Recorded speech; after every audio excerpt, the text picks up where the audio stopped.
Sometimes in life, you find yourself on the right side of the line. I find it strange that we as men are so comfortable with the fact that we have nipples. Are you in a prison rec room? That's why I call my baby Maxwell House.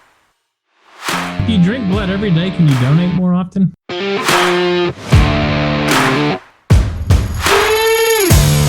Live from Texas, this is the Dryline Farmer Podcast.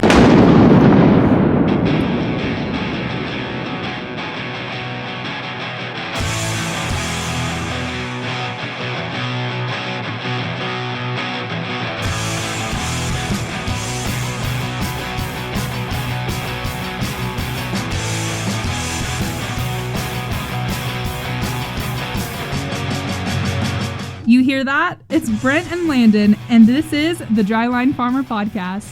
Yes, ma'am, it is, Ashton. This is the Dryline Farmer Podcast, coming to you live, and we're just about weekly again now, aren't we, Landon?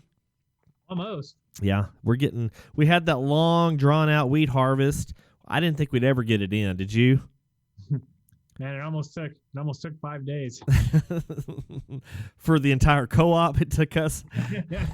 I didn't get in a truck. I didn't get in a grain cart. I didn't get in a combine, and I wasn't asked. And I didn't offer because none of it was mine.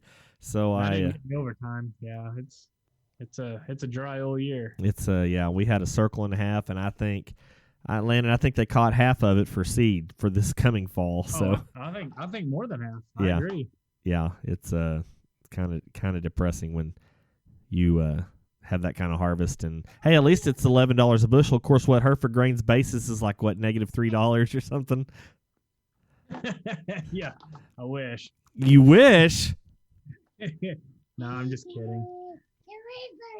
No, it's not $3. 3 cents. Yeah, exactly. Yeah, that's what I kind of figured. Well, guys, we're not talking farming, just like we never talk about farming, but this week we're going to go into our little own, at least my own little vice of entertainment. And I've always been vocal about it, being a number one Seinfeld fan. And today we are going to count down the top 5, and if we get to it, the bottom 5 Seinfeld episodes, at least in my opinion and Landon's opinion. I don't know if they're necessary. Yeah, they have to be the best because we're going to be the authority on this podcast. So Landon's got his, I've got mine, and we might even throw in the critics. Now, let's just go ahead and get into it. And while we get into it, we're going to have a nice little intro. So take it away, Jerry. What kind of instrument do you think this is? Man, I should know that. Is it the Yaz flute? Is it a sousaphone? Not Kenny G. No. Or you think it's just a synthesizer? It's a keyboard. Yeah, I think that's just... It's not Kenny G, it's Kenny Keyboard. How is this? Because there's no way you're making this noise with your mouths. That's the wrong show. Okay. All right, Landon. We got everybody in the mood here. I'm gonna go ahead and let you start. What do you got at number 5? Number 5 for me is the pledge drive. Okay, so that's a good one. Now walk us through the pledge drive. That's the chemical bank. Jerry has a girlfriend that's doing this pledge drive on PBS. He gives him a thank you note and he throws it away, and then she gets upset because he kept a thank you note or a birthday card from his grandma, and so Kramer finds a check in the card from, like, I don't know, 10 years ago. Oh, so yeah.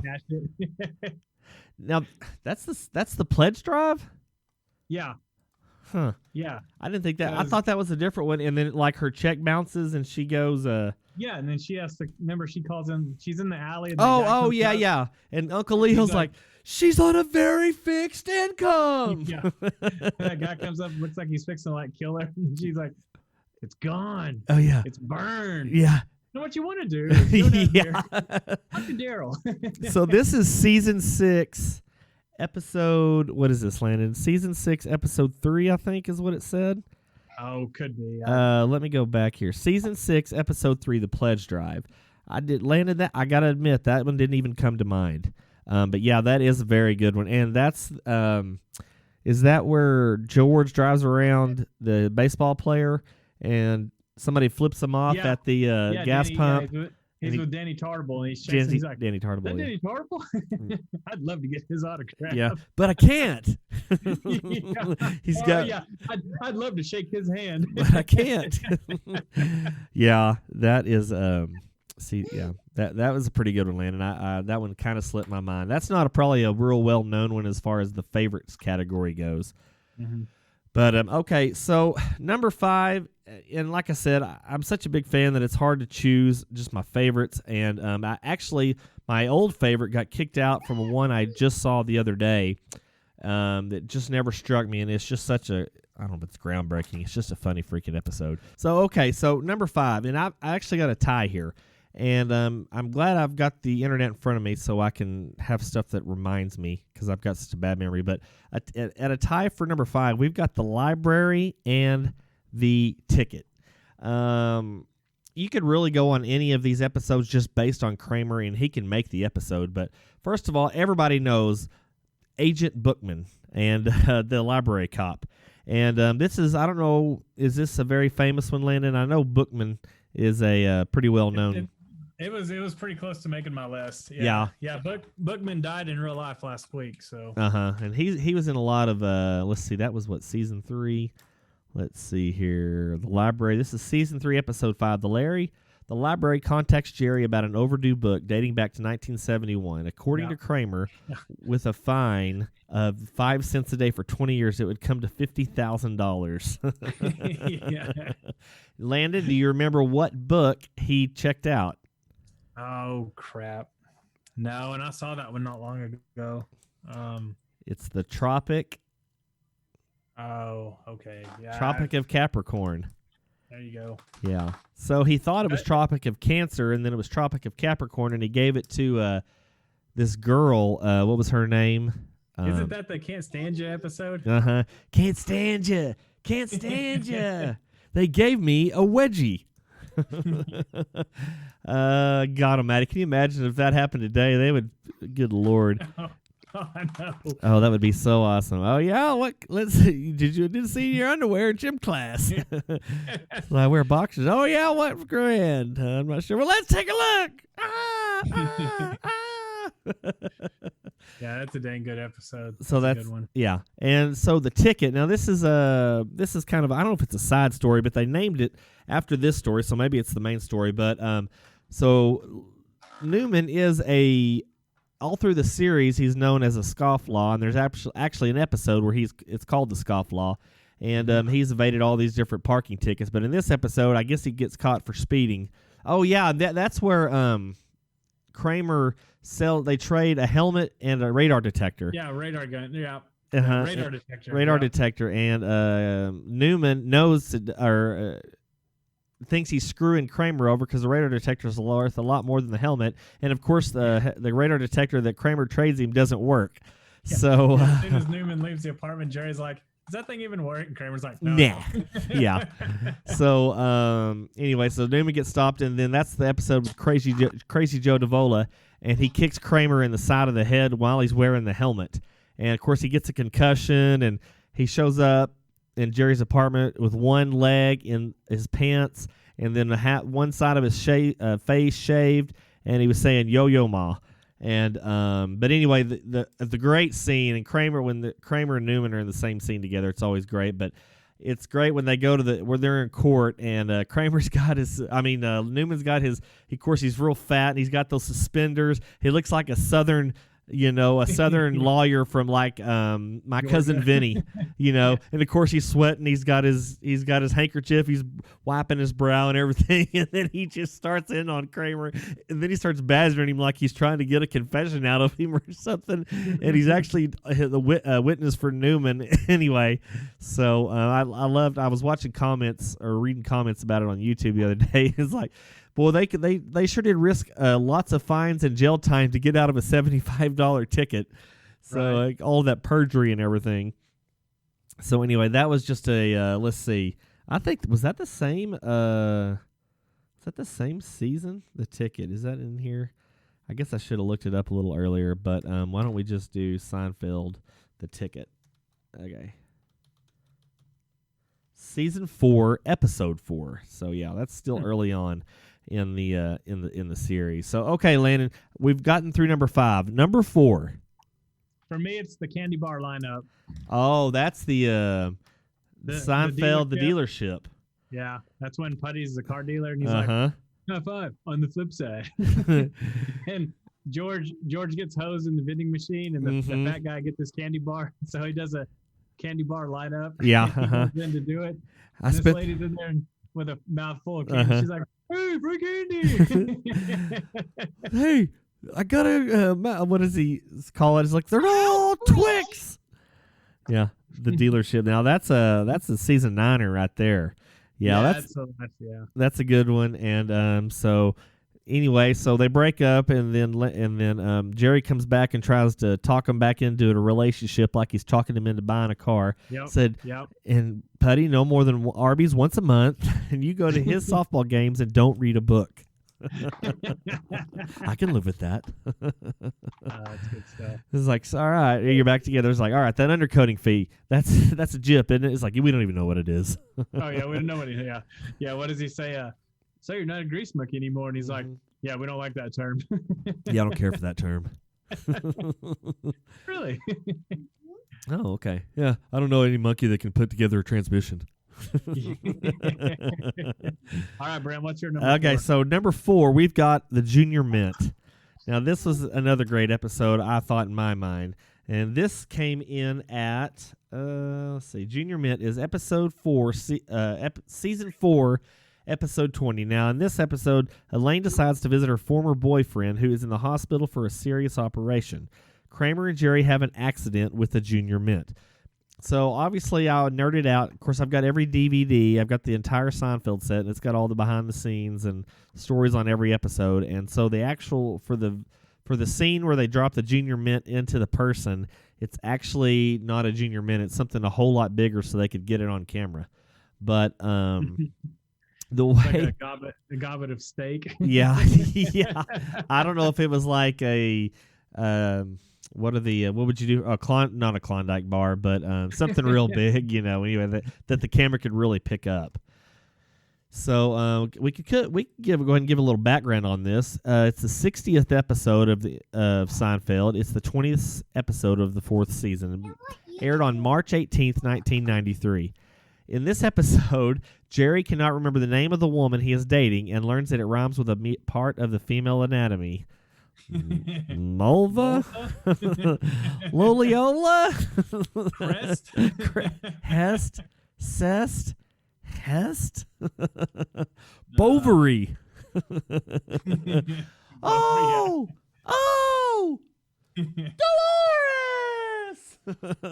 Well, he gets so high-pitched at the end. It's just, oh, man, whenever he gets really excited. It's funny when he sees her again in a later episode. Hello, Dolores. Nice to see you. Dolores. Jerry's line concerning Roy. All right, let me finish my coffee. Then we can go slice this fat bastard up. That line was improvised by Seinfeld. A York peppermint patty was used for filming the scene in the operating theater as a Junior Mint was too small for the camera. So the episode was mentioned on the Family Guy episode E. Peterbus Unum. The scene with the Junior Mint falling into the patient is shown on episode 5 of The Orville, which is also a Seth MacFarlane show. So, yeah, that had laughs from beginning to end in that episode. Lots of fun there. So I like that one. That was what did I say? Season. That was 20th episode of the 4th season. Okay, Landon, we've got the Junior Mint. We've got the dealership.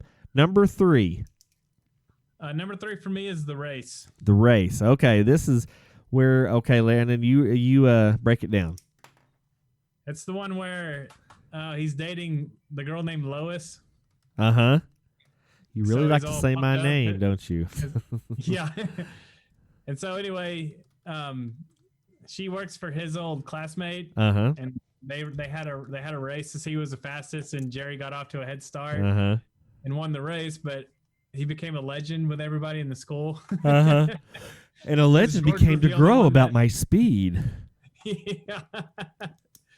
And so the old boss is going to fire Lois unless Jerry gives him a rematch. Uh-huh. So he does. And before the race, Kramer's starting his car and it backfires. Mm-hmm. So Jerry gets a head start again. Uh-huh. And everybody thinks it's the gunshot.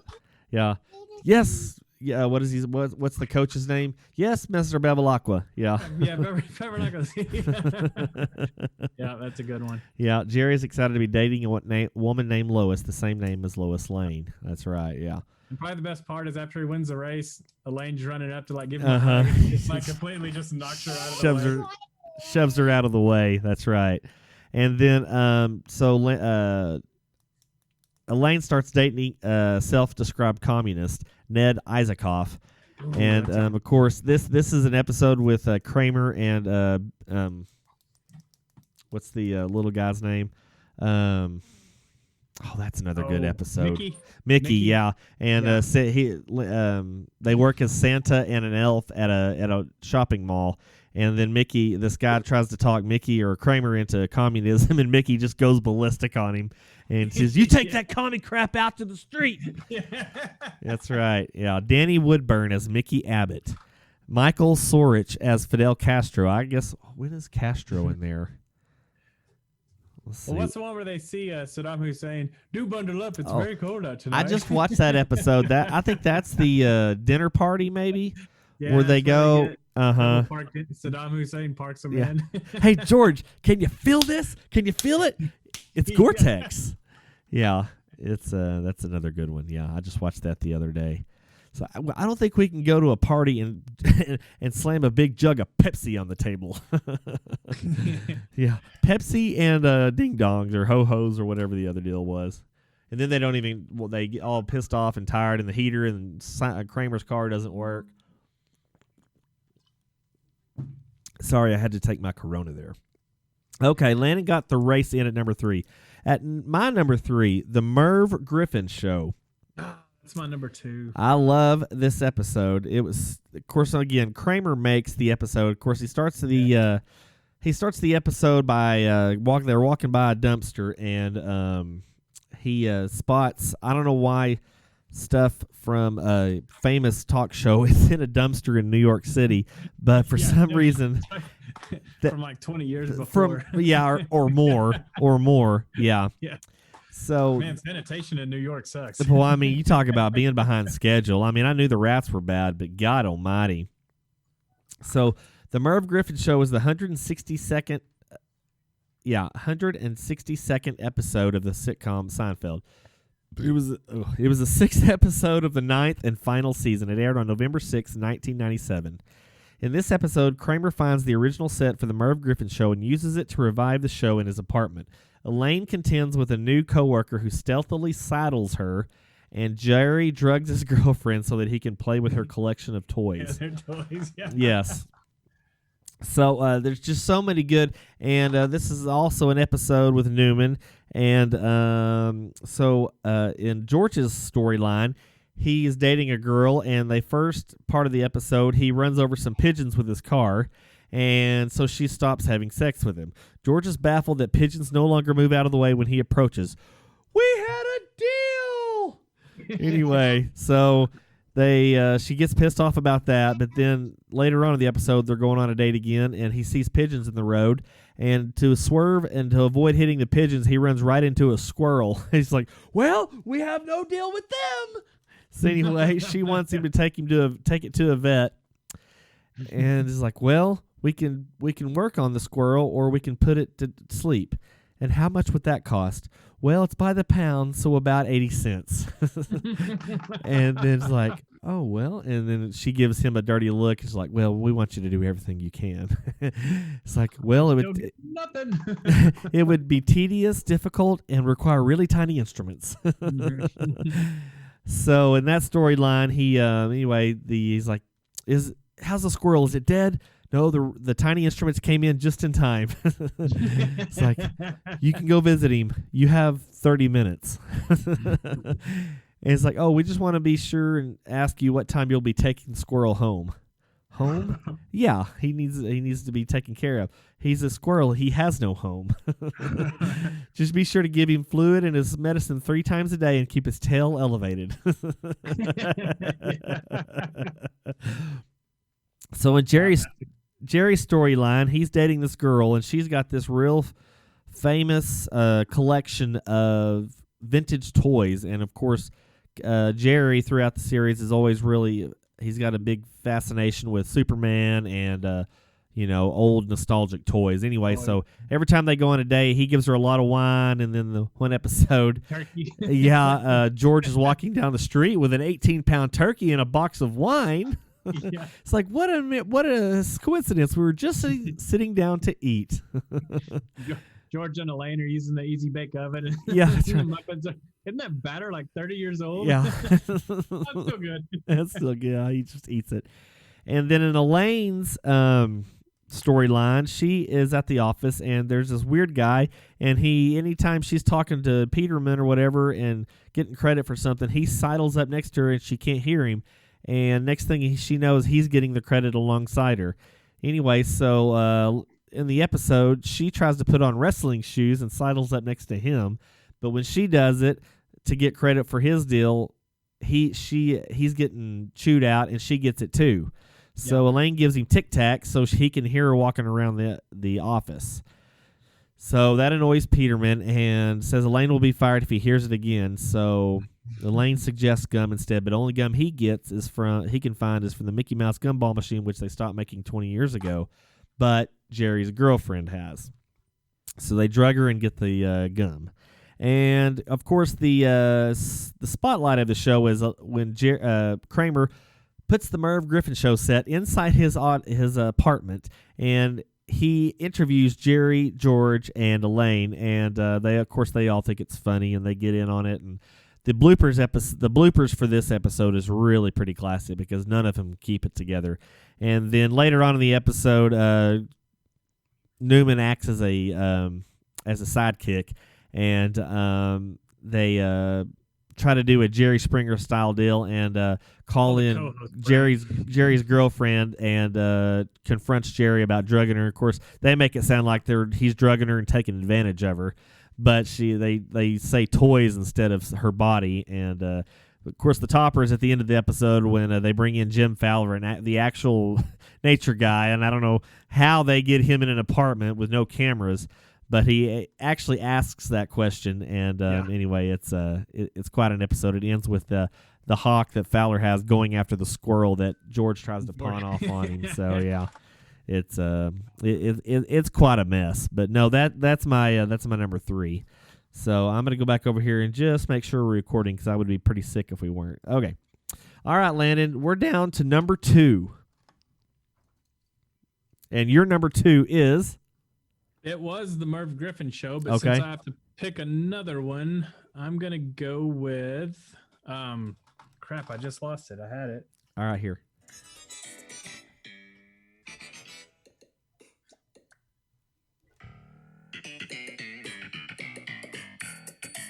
This is your hold music. Damn.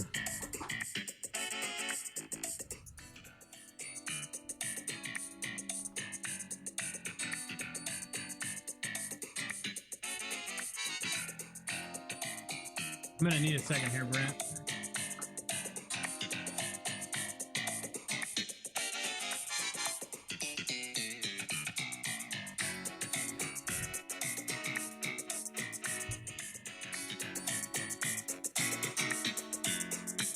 Brent, why don't you do your number 2? Okay, at number 2. Oh, let me. And then I'm gonna think of mine because I had it and then I just lost it. Oh, okay. All right. So coming in at number 2 is the Chicken Roaster episode.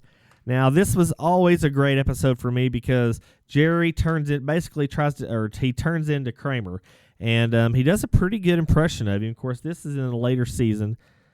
If I can type, I'll bring it up here. The Chicken Roaster Seinfeld. There we go. So this is also one of my favorites. This is number 2. This is season 8, episode 8. So this is the 142nd episode of the sitcom Seinfeld. Airing on November 14th, 1996. The episode story follows the mishaps which follow when Kenny Rogers Roasters opens a branch in the character's neighborhood. The restaurant's neon sign shines into Kramer's apartment, disturbing first him and then Jerry after they switch apartments. But Jerry opposes Kramer's efforts to shut the restaurant down since a college friend of his is the assistant manager at the branch. Meanwhile, Elaine is in danger of being fired from J. Peterman after she misuses the company account for personal purchases. So, much of this episode's plot was inspired by a real-life confrontation between a Kenny Rogers Roasters branch and a neighboring law office, and some scenes were filmed on location at a real Kenny Rogers Roasters branch. So, like I said, that's the whole synopsis of it. Thing I love about it the best is when Jerry goes into Kramer mode. And, of course, one of the best moves that Kramer makes is when he's in Jerry's office, when Jerry's in an apartment, he gets done talking to him, and he opens up the door, and that red light comes beaming through it, and it's like a bus bends Kramer over backwards, and it's just the funniest move. One of the funniest moves he does in the entire series is when that light hits him, and it's just like a freaking freight train running him over at the top half of his body.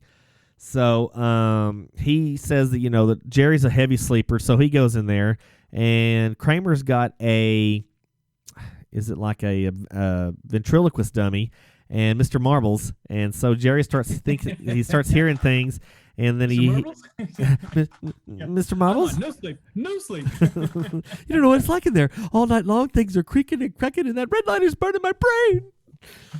My favorite part is when, like when Kramer's drinking the tomato juice. Mm-hmm. I thought that was milk. That looked like milk to me. Then he eats an onion. Yeah. Oh, yeah, that's George. Yeah. No, because he says, I thought that was an apple. Oh, well, no. Now, there's an episode where George says he doesn't need his glasses, and he bites into an onion. Okay, that's right. Okay. Yeah. Don't. He's pouring the tomato don't juice doubt me. in the cereal. In the cereal, yeah. Yeah. And one of the best lines in that episode is, Jerry, my rods and cones are all screwed up. And then in Lane's storyline, she is audited by J. Peterman for lots of personal purchases she used on the Peterman account, as she is now the CEO since Peterman took off. And she's got a George in a scene with her, and he buys this big Russian hat, and it's like $7,000 or $8,000. And so she tries to justify it, all her purchases as business expenses. And, so George goes on a date with a girl, and she can't stand him. So what he does when he goes on a date that he doesn't know if he'll get a call back, is he leaves something behind. So he leaves the hat behind, and then, of course, it disappears, never to be seen again. And so she gets screwed, and she has to go to Burma. You might know it as Burma, or you might know it as Myanmar, but it'll always be Burma to me. Anyway, so just the different storylines that go into the whole thing is pretty good, and that the closing credits, they've got Kramer sitting at his window, just sulking, going, Kenny, come back, Kenny. And of course Newman's in this episode as well, and him and Kramer have a scene where they're sitting on the couch together, and Newman's just mowing down this bucket of chicken, and then Kramer tries to go in for a bite, and he barks at him, and then he's like, stop it. So while George is back in George's storyline, George thinks that Heather stole the hat, so he steals her clock, and thinks that she's so she calls him back because she kind of got used to him and liked him, and was going to make a swap for the clock, and he tells her he's got a sandwich, and it starts ringing. And, of course, that kind of blows it up. So one of the good lines that between George and Jerry is like, she's kind of got that Marissa Tomei thing going on. She's like, yeah, too bad you got a little bit of that George Costanza thing going on. Yeah. So it's got all kinds of good stuff. Now, did you come to your number two? The one where the guy's coming to run the marathon. Oh, And he was in the Olympics, but he overslept. Yeah. He missed his wake up, or he missed his alarm clock. Jean Paul. Yeah, Jean. Yeah. he he doesn't know the terms like bastard and son of a bitch. Oh, yeah, that's right. Kramer's hot tub goes out. So he's like, this son of a bitch is ice cold. And he calls that lady that had a baby out of wedlock. He calls her son the little bastard. The little bastard. Look at you. Look at the little bastard. So this one is the hot tub episode. Mm-hmm. Yeah. So Jean-Paul. He is Trinidadian and Toboggan. So he stays with Elaine until Jerry talks him out of it and gets him to stay with him. And first they go to the hotel and get a wake-up call back in the wake-up call days. And Jerry talks to the wake-up call guy, and then he gets afraid that he's scared him or pissed him off, and they're not going to call him and wake him up. So he takes him back to his house or his apartment, and Kramer's hot tub blows all the breakers on the floor, and so it stops. It obviously loses electricity to the clocks and everything, so the alarm doesn't go off, and he's late again. So Jerry drives like a madman to get him to the marathon in time. Yeah, and then at the marathon, he's winning the race, but Kramer's so cold that he's got coffee. Yeah, he thinks he's handing him a water, so cold water. He dumps a hot coffee on his face. Yeah, no, he chugs it. Right. Yeah. You just hear him screaming. Yeah, you just hear him screaming off screen. Right. Yeah, it's just a hell of an ending to an episode. But look at the little bastard.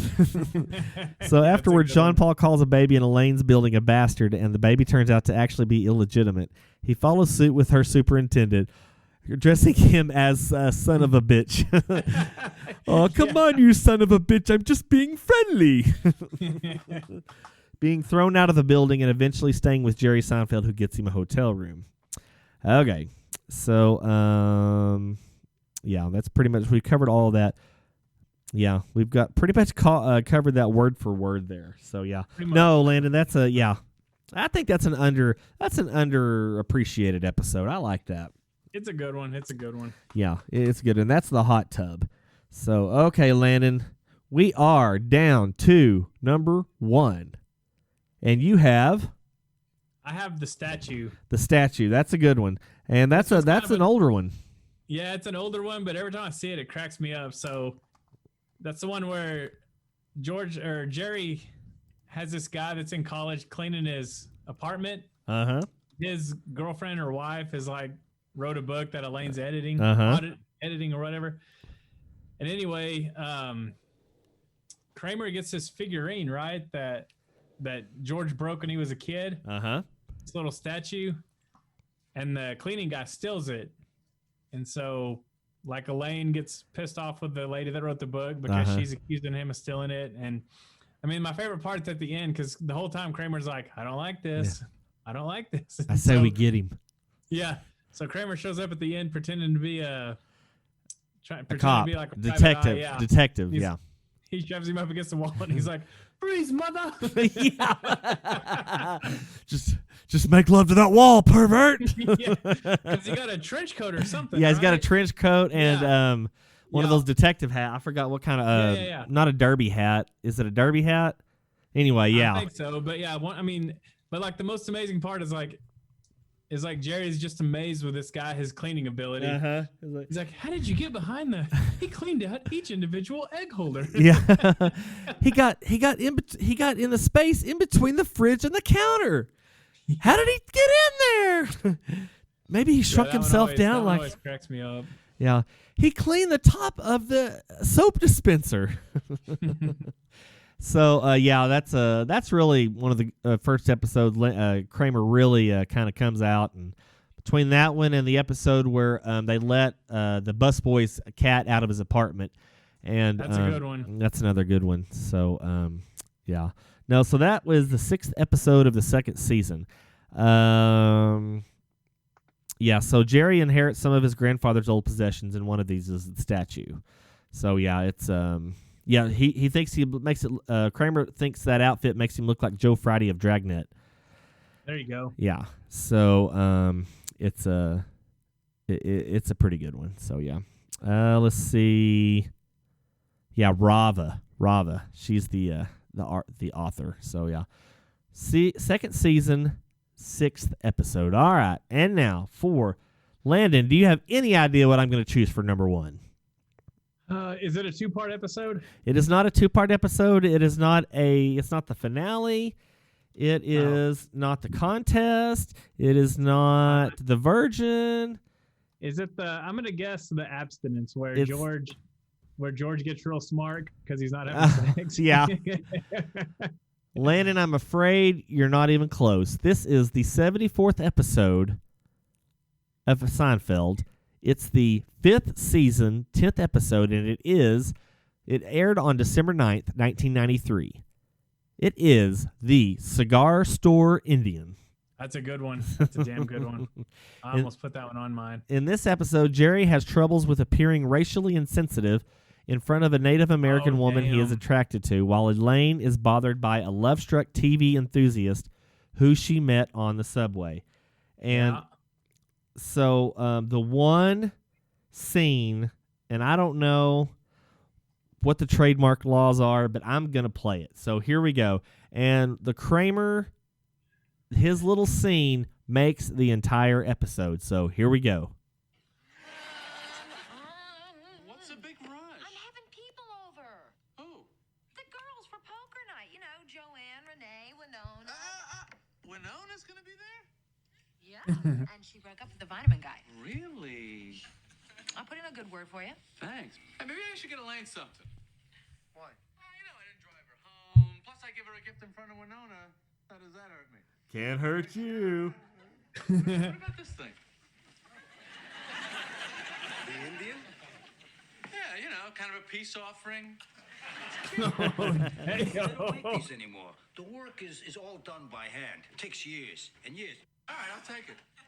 Smart choice. Wow, you bought the Indian? Oh, you guys have great taste. Jerry! Surprise! What is this?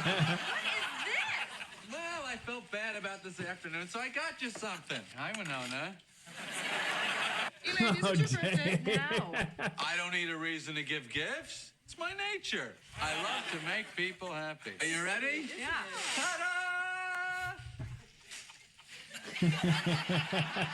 It's a Cigar Store Indian. Read the card. That's very nice. Thank you very much. Read it out loud. I don't think so. The way he's just so unaware. We had a little fight this afternoon. Let's bury the Read it hatchet. out loud. We smoke 'em peace pie. It's late. I really should go.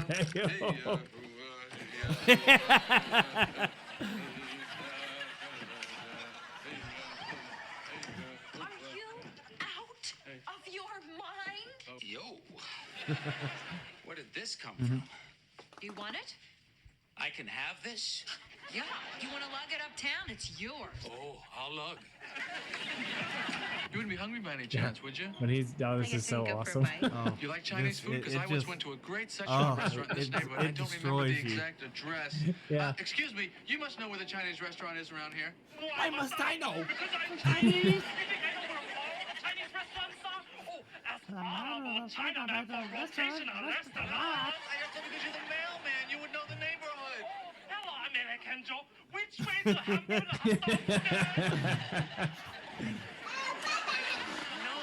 It's late. I should probably just go home. I had no Here idea. it comes. Hey, Jerry! Look what I got! That's so bad. Oh, God.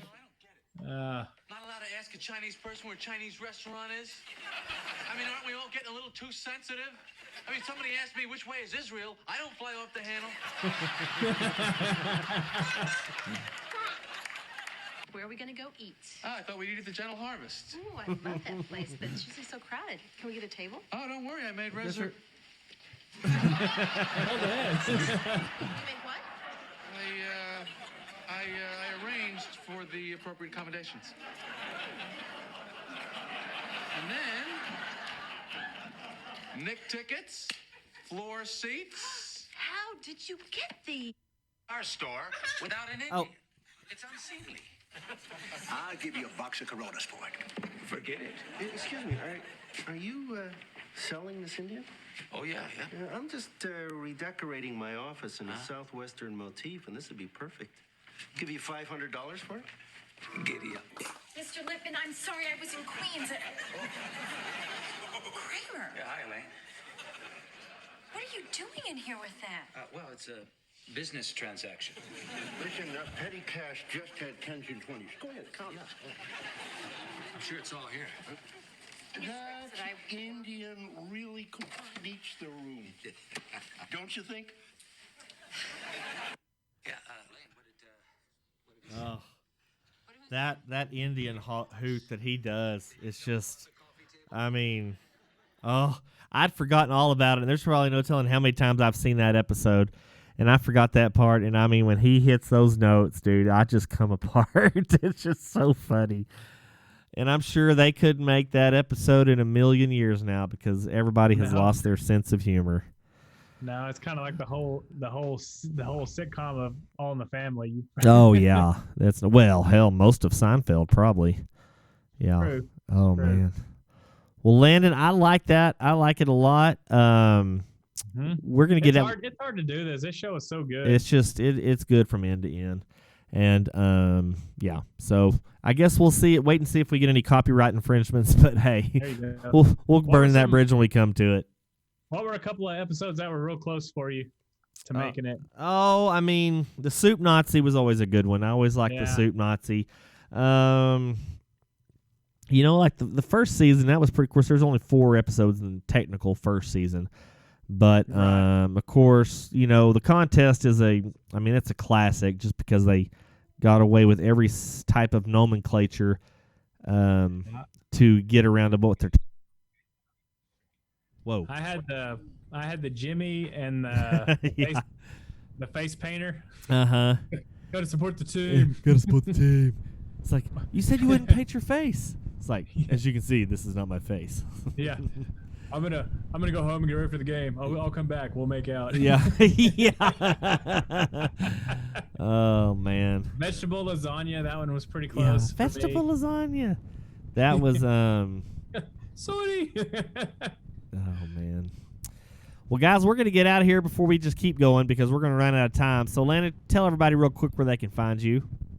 No Twit Landon 44. That's right. You can find me at Trader Brent on Twitter. We're all over the Global Ag Network. Check out our friend Casey Seymour at the Moving Iron Podcast. And we're everywhere podcasts can be found. So, guys, until next time, y'all be cool. Y'all stay safe. Y'all have a good time. And we'll ask you, what side of the line are you on?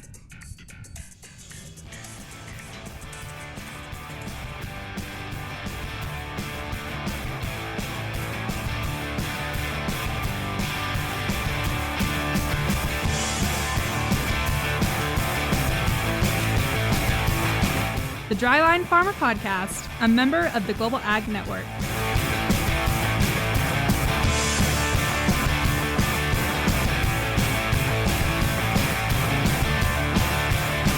There's podcasts, and then there's this, the Dryline Farmer Podcast.